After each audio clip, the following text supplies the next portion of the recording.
गीता प्रथम अध्याय का प्रथम प्रश्न अर्जुन का। हे अच्युत, मेरे रथ को दोनों सेनाओं के बीच में खड़ा कीजिए और जब तक कि मैं युद्ध क्षेत्र में डटे हुए युद्ध की अभिलाषी इन विपक्षी योद्धाओं को भली प्रकार देख लूं कि इस युद्धरूप व्यापार में मुझे किन किन के साथ युद्ध करना योग्य है, तब तक उसे खड़ा रखिए।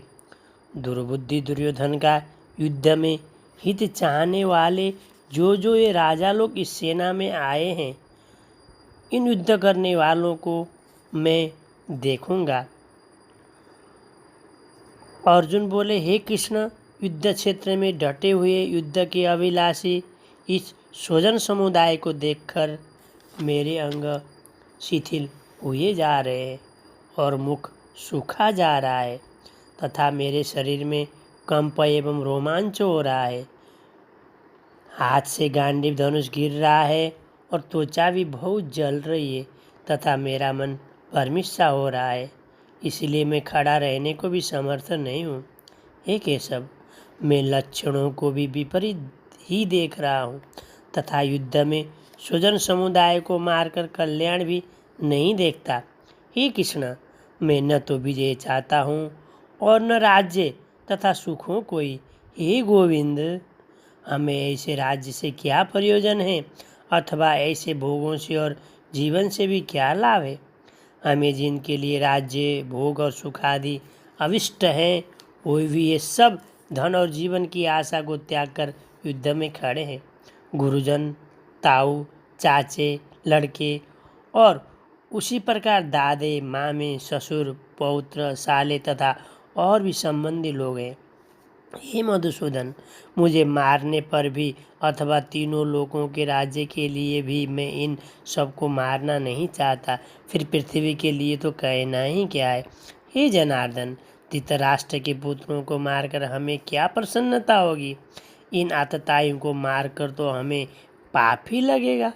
अतएव हे माधव, अपने ही बांधव धृतराष्ट्र के पुत्रों को मारने के लिए हम योग्य नहीं हैं, क्योंकि अपने ही कुटुंब को मारकर हम कैसे सुखी होंगे। यद्यपि लोभ से भ्रष्टचित्त हुए ये लोग कुल के नाश से उत्पन्न दोष को और मित्रों से विरोध करने में पाप को नहीं देखते, तो भी हे जनार्दन, कुल के नाश से उत्पन्न दोषों को जानने वाले हम लोगों को इस पाप से हटने के लिए क्यों नहीं विचार करना चाहिए। कुल के नाश से सनातन कुल धर्म नष्ट हो जाते हैं। धर्म के नाश हो जाने पर संपूर्ण कुल में पाप भी बहुत फैल जाता है। हे कृष्ण, पाप के अधिक बढ़ जाने से कुल की स्त्रियां अत्यंत दूषित हो जाती हैं और हे वासने, स्त्रियों के दूषित हो जाने पर वर्णशंकर उत्पन्न होता है। वर्णशंकर कुल घातियों को और कुल को नरक में ले जाने के लिए ही होता है। लुप्त हुई पिंड और जल की क्रिया वाले अर्थात श्राद्ध और तर्पण से वंचित इनके पितर लोग भी अधोगति को प्राप्त होते हैं। इन वर्णशंकर कारक दोषों से कुलघातियों के सनातन कुल धर्म और जाति धर्म नष्ट हो जाते हैं। हे जनार्दन, जिनका कुल धर्म नष्ट हो गया है, ऐसे मनुष्यों का अनिश्चित काल तक नरक में वास होता है, ऐसा हम सुनते आए हैं।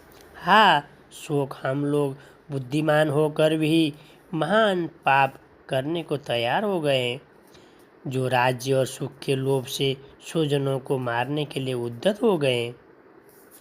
यदि मुझ शस्त्र रहित एवं सामान्य न करने वाले को शस्त्र हाथ में लिए हुए धृतराष्ट्र के पुत्र रण में मार डालें, तो वह भी मेरे लिए अत्यधिक कल्याणकारक होगा। अर्जुन बोले, हे मधुसूदन, मैं रणभूमि में किस प्रकार बाणों से भीष्म पितामह और द्रोणाचार्य के विरुद्ध लड़ूंगा, क्योंकि हे हरिसूदन, वे दोनों ही पूज्यनीय हैं। इसीलिए इन महानुभाव गुरुजनों को न मारकर मैं इस लोक में भिक्षा का अन्न भी खाना कल्याणकारक समझता हूँ, क्योंकि गुरुजनों को मारकर भी इस लोक में रुद्र से सने हुए अर्थ और काम रूप भोगों को ही तो भोगूंगा। हम ये भी नहीं जानते कि हमारे लिए युद्ध करना और न करना, इन दोनों में से कौन सा श्रेष्ठ है? अथवा ये भी नहीं जानते हैं कि उन्हें हम जीतेंगे या हमको वही जीतेंगे, और जिनको मारकर हम जीना भी नहीं चाहते, वही हमारे आत्मीय धृतराष्ट्र के पुत्र हमारे मुकाबले में खड़े हैं। इसीलिए कायरता रूप दोषों से उपात हुए स्वभाव वाला तथा धर्म के विषय में मोहित चित्त हुआ मैं आपसे पूछता हूँ कि जो साधन निश्चित कल्याणकारक हो वो मेरे लिए कहिए, क्योंकि मैं आपका शिष्य हूँ। इसीलिए आपके शरण हुए मुझको शिक्षा दीजिए, क्योंकि भूमि में निष्कंटक धन धान्य संपन्न राज्य को और देवताओं के स्वामी पने को प्राप्त होकर भी मैं उस उपाय को नहीं देखता जो मेरी इंद्रियों को सुखाने वाले शोक दूर करे। हे केशव, समाधि में स्थित परमात्मा को प्राप्त हुए स्थिर बुद्धि पुरुष का क्या लक्षण है? वह स्थिर बुद्धि पुरुष कैसे बोलता है, कैसे बैठता है और कैसे चलता है? हे जनार्दन, यदि आपको कर्म की अपेक्षा ज्ञान श्रेष्ठ मान्य है तो फिर हे केशव मुझे भयंकर कर्म में क्यों लगाते हैं? आप मिले हुए से वचनों से मेरी बुद्धि को मानो मोहित कर रहे हैं, इसीलिए उस एक बात को निश्चित करके कहिए जिससे मैं कल्याण को प्राप्त हो जाऊं।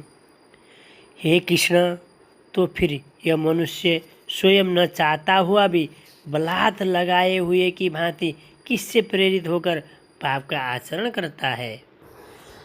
हे जनार्दन, यदि आपको कर्मों की अपेक्षा ज्ञान श्रेष्ठ मान्य है तो फिर हे केशव मुझे भयंकर कर्म में क्यों लगाते हैं? आप मिले हुए से वचनों से मेरी बुद्धि को मानो मोहित कर रहे हैं, इसलिए उस एक बात को निश्चित करके कहिए जिससे मैं कल्याण को प्राप्त हो जाऊं। हे कृष्ण, तो फिर ये मनुष्य स्वयं न चाहता हुआ भी बलात् लगाए हुए की भांति प्रेरित होकर पाप का आचरण क्यों करता है? आपका जन्म तो अर्वाचीन अविहाल का है और सूर्य का जन्म बहुत पुराना है, अर्थात कल्प के आदि में ही हो चुका था। तब मैं इस बात को कैसे समझूं कि आप ही ने कल्प के आदि में सूर्य से यह योग कहा था? हे कृष्ण, आप कर्मों के संन्यास को और फिर कर्मयोग की प्रशंसा करते हैं, इसलिए इन दोनों में से जो एक मेरे लिए भली भांति निश्चित कल्याणकारक साधन हो उसे कहिए। हे मधुसूदन, जो ये योग आपने समभाव से कहा है, मन के चंचल होने से मैं इसकी नित्य स्थिति को नहीं देखता हूँ, क्योंकि हे कृष्ण ये मन बड़ा चंचल परमथन स्वभाव वाला और दृढ़ और बलवान है, इसलिए उसका वश में करना मैं वायु को रोकने की भांति अत्यंत दुष्कर मानता हूँ। हे कृष्ण, जो योग में श्रद्धा रखने वाले हैं किंतु संयमी नहीं है, इस कारण जिसका मन अंतकाल में योग से विचलित हो गया है, ऐसा साधक योग की सिद्धि को अर्थात भगवत साधना को न प्राप्त होकर किस गति को प्राप्त होता है? हे महाबाहो, क्या वह भगवत प्राप्ति के मार्ग में मोहित और आश्रय रहित पुरुष छिन्न भिन्न बादल की भांति दोनों ओर से भ्रष्ट होकर नष्ट तो नहीं हो जाता? हे कृष्ण, मेरे इस संशय को संपूर्ण रूप से छेदन करने के लिए आप ही योग्य, क्योंकि आपके सिवा दूसरा इस संशय का छेदन करने वाला मिलना संभव नहीं है। हे पुरुषोत्तम, वह ब्रह्म क्या है, अध्यात्म क्या है, कर्म क्या है, अद्भुत नाम से क्या कहा गया और अधिदैव किसको कहते हैं? हे मधुसूदन, यहाँ अधियज्ञ कौन है और वह इस शरीर में कैसे तथा युक्त चित्त वाले पुरुषों द्वारा अंत समय में आप किस प्रकार जानने में आते हैं? आप पर ब्रह्म, परम धाम और परम पवित्र है, क्योंकि आपको सब ऋषिगण, सनातन दिव्य पुरुष एवं देवों का भी आदिदेव, अजन्मा और सर्वव्यापी कहते हैं, वैसे ही देवर्षि नारद तथा असित और देवल ऋषि तथा महर्षि व्यास भी कहते हैं और आप मेरे प्रति कहते हैं। हे केशव, जो कुछ भी मेरे प्रति आप कहते हैं इस सब को मैं सत्य मानता हूँ।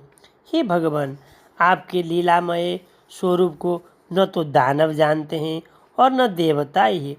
हे भूतों को उत्पन्न करने वाले, हे भूतों के ईश्वर, हे देवों के देव, हे जगत के स्वामी, हे पुरुषोत्तम, आप स्वयं भी अपने से अपने को जानते हैं, इसलिए आप ही उन अपनी दिव्य विभूतियों को संपूर्णता से कहने में समर्थ हैं, जिन विभूतियों के द्वारा आप इस सब लोकों को व्याप्त करके स्थित हैं।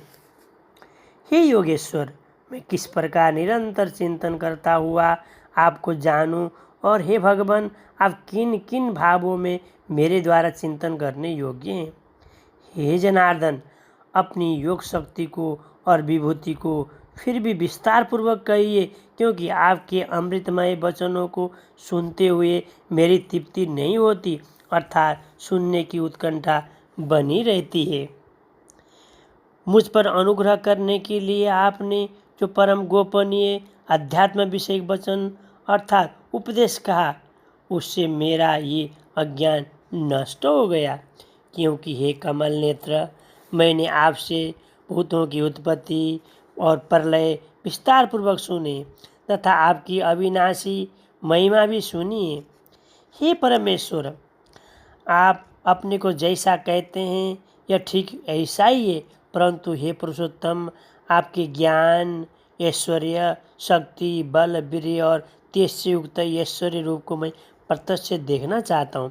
हे प्रभु, यदि मेरे द्वारा आपका वह रूप देखा जाना शक्य है, ऐसा आप मानते हैं, तो हे योगेश्वर, उस अविनाशी स्वरूप का मुझे दर्शन कराइए। हे देव, मैं आपके शरीर में संपूर्ण देवों को तथा अनेक भूतों के समुदाय को, कमल के आसन पर विराजित ब्रह्मा को, महादेव को और संपूर्ण ऋषियों को तथा दिव्य सर्पों को देखता हूँ। हे संपूर्ण विश्व के स्वामिन, आपको अनेक भुजा, पेट, मुख और नेत्रों से युक्त तथा सब ओर से अनंत रूपों वाला देखता हूँ। ये विश्व रूप, मैं आपके न अंत को देखता हूँ, न मध्य को और न आदि को ही। आपको मैं मुकुट युक्त, गदा युक्त और चक्र युक्त तथा सब ओर से प्रकाशमान तेज के पुंज, प्रज्वलित अग्नि और सूर्य के सदृश ज्योति युक्त, कठिनता से देखे जाने योग्य और सब ओर से अप्रमेय स्वरूप देखता हूँ। आप ही जानने योग्य परम अक्षर अथा परब्रह्म परमात्मा हैं। आप ही जगत के परम आश्रय हैं। आप ही अनादि धर्म के रक्षक हैं और आप ही अविनाशी सनातन पुरुष हैं, ऐसा मेरा मत है।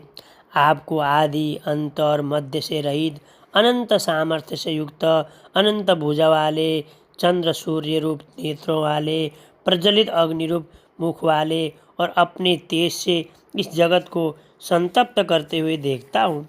हे महात्मन, यह स्वर्ग और पृथ्वी के बीच का संपूर्ण आकाश तथा सब दिशाएं एक आपसे ही परिपूर्ण है तथा आपके इस अलौकिक और भयंकर रूप को देखकर तीनों लोग अति व्यथा को प्राप्त हो रहे हैं। वही देवताओं के समूह आप में प्रवेश करते हैं और कुछ भयभीत होकर हाथ जोड़े आपके नाम और गुणों का उच्चारण करते हैं तथा महर्षि और सिद्धों के समुदाय कल्याणो ऐसा कहकर उत्तम उत्तम स्तोत्रों द्वारा आपकी स्तुति करते हैं। जो 11 रुद्र और 12 आदित्य तथा 8 वसु, साध्यगण, विश्वदेव, अश्विनी कुमार तथा मरुदगण और पितरों का समुदाय तथा गंधर्व, यक्ष, राक्षस और सिद्धियों के समुदाय हैं, वे सभी विस्मित होकर आपको देखते हैं। हे महाबाहो, आपके बहुत मुख और नेत्रों वाले, बहुत हाथ, जंघा और पैरों वाले, बहुत उदरों वाले और बहुत सी दाढ़ों के कारण अत्यंत विकराल महान रूप को देखकर सब लोग व्याकुल हो रहे तथा मैं भी व्याकुल हो रहा हूँ, क्योंकि हे विष्णु, आकाश को स्पर्श करने वाले देदीप्यमान अनेक बाणों से युक्त तथा फैलाए हुए मुख और प्रकाशमान विशाल नेत्रों से युक्त आपको देखकर भयभीत अंतकरण वाला मैं धीरज और शांति नहीं पाता हूँ। दाढ़ों के कारण विकराल और प्रलय काल की अग्नि के समान प्रज्वलित आपके मुखों को देखकर मैं दिशाओं को नहीं जानता हूँ और सुख भी नहीं पाता हूँ। इसलिए हे देवेश, हे जगन निवास, आप प्रसन्न होइए। ये सभी धृतराष्ट्र के पुत्र राजाओं के समुदाय सहित आप में प्रवेश कर रहे हैं और भीष्म पितामह, द्रोणाचार्य तथा वो कर्ण और हमारे पक्ष के भी प्रधान योद्धाओं के सहित सब के सब आपके दाढ़ों के कारण विकराल भयानक मुख में बड़े वेग से दौड़ते हुए प्रवेश कर रहे हैं और कई एक चूर्ण हुए सिरों सहित आपके दांतों के बीच में लगे हुए दिख रहे हैं। जैसे नदियों के बहुत से जलों के प्रवाह स्वाभाविक ही समुद्र के ही सम्मुख दौड़ते हैं अर्थात समुद्र में प्रवेश करते हैं, वैसे ही ये नरलोक के वीर भी आपके प्रज्वलित मुख में प्रवेश कर रहे हैं तथा प्रदीप्त ज्वलन तथा जैसे ही पतंग मोहवश नष्ट होने के लिए प्रज्वलित अग्नि में अति वेग से दौड़ते हुए प्रवेश करते हैं, वैसे ये सब लोग भी अपने नाश के लिए आपके मुख में अति वेग से दौड़ते हुए प्रवेश कर रहे हैं। आप उन संपूर्ण लोगों को प्रज्वलित मुखों द्वारा ग्रास करते हुए सब ओर से चाट रहे हैं। हे विष्णु, आपका उग्र प्रकाश संपूर्ण जगत को तेज के द्वारा परिपूर्ण करके तपा रहा है। मुझे बताइए कि आप उग्र रूप वाले कौन हैं? हे देवों में श्रेष्ठ, आपको नमस्कार हो, आप प्रसन्न होइए। आदि पुरुष, आपको मैं विशेष रूप से जानना चाहता हूँ क्योंकि मैं आपकी प्रवृत्ति को नहीं जानता। हे अंतर्यामीन, ये योग्य ही है कि आपके नाम, गुण और प्रभाव के कीर्तन से जगत अति हर्षित हो रहा है और अनुराग को भी प्राप्त हो रहा है तथा भयभीत राक्षस लोग दिशाओं में भाग रहे हैं और सब सिद्धगणों के समुदाय नमस्कार कर रहे हैं। हे महात्मन, ब्रह्मा के भी आदिकर्ता और सबसे बड़े आपके लिए वे कैसे नमस्कार न करें, क्योंकि हे अनंत, हे देवेश, हे जगन निवास, जो सत असत और उनसे परे अक्षर अर्थात सच्चिदानंद घन ब्रह्म हैं, वो आप ही हैं। आप आदिदेव और सनातन पुरुष हैं। आप इस जगत के परम आश्रय और जानने वाले तथा जानने योग्य और परम धाम हैं। हे अनंत रूप, आपसे ये सब जगत व्याप्त अर्थात परिपूर्ण है। आप वायु, यमराज, अग्नि, वरुण, चंद्रमा, प्रजापति स्वामी ब्रह्मा और ब्रह्मा के भी पिता हैं। आपके लिए हजारों बार नमस्कार नमस्कार हो, आपके लिए फिर भी बार बार नमस्कार हो, नमस्कार। हे अनंत सामर्थ्य वाले, आपके लिए आगे से और पीछे से भी नमस्कार। हे सर्वात्मन, आपके लिए सब ओर से नमस्कार हो, क्योंकि अनंत पराक्रमशाली आप समस्त संसार को व्याप्त किए हुए, इससे आप ही सर्वस्वरूप हैं। आपके इस प्रभाव को न जानते हुए आप मेरे सखा हैं ऐसा मानकर प्रेम से अथवा परमाश से भी मैंने हे कृष्ण, हे यादव, हे सखे, इस प्रकार जो कुछ बिना सोचे समझे हठात कहा है। और हे अच्युत, आप जो मेरे द्वारा विनोद के लिए विहार, शैया, आसन और भोजन आदि में अकेले अथवा उन सखाओं के सामने भी अपमानित किए गए हैं, वह सब अपराध अप्रमेय स्वरूप अर्थात अचिंत्य प्रभाव वाले मैं आपसे क्षमा करवाता हूँ। आप इस चराचर जगत के पिता और सबसे बड़े गुरु एवं अति पूजनीय हैं।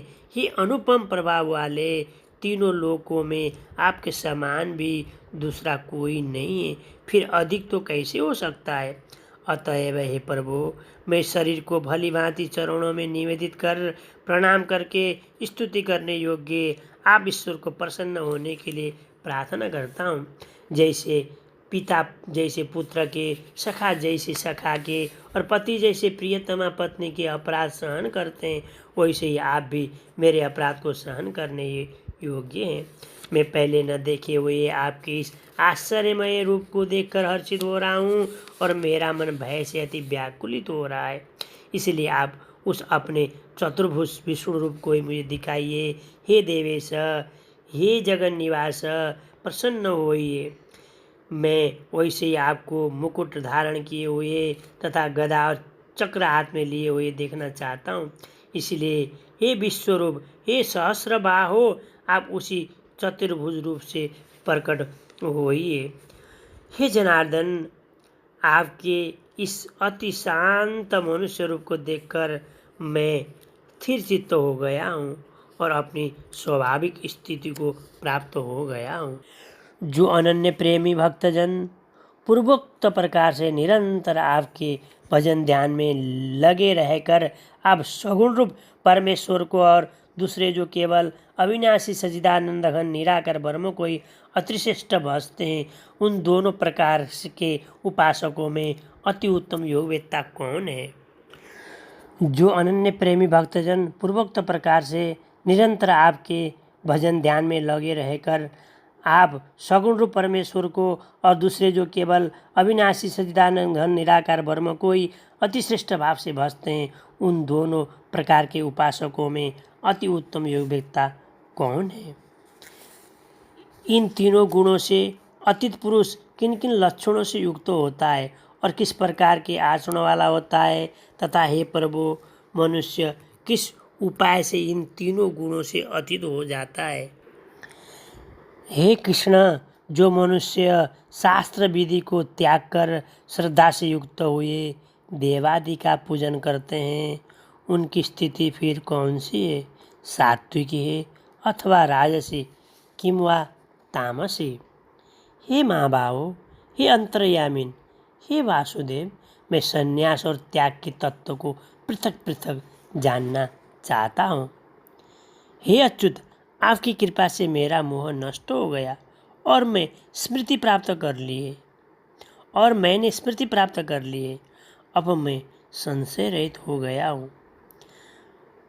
हे अच्युत, आपकी कृपा से मेरा मोह नष्ट हो गया और मैंने स्मृति प्राप्त कर ली है। अब मैं संशय रहित होकर स्थित हूँ, अतः आपकी आज्ञा का पालन करूँगा।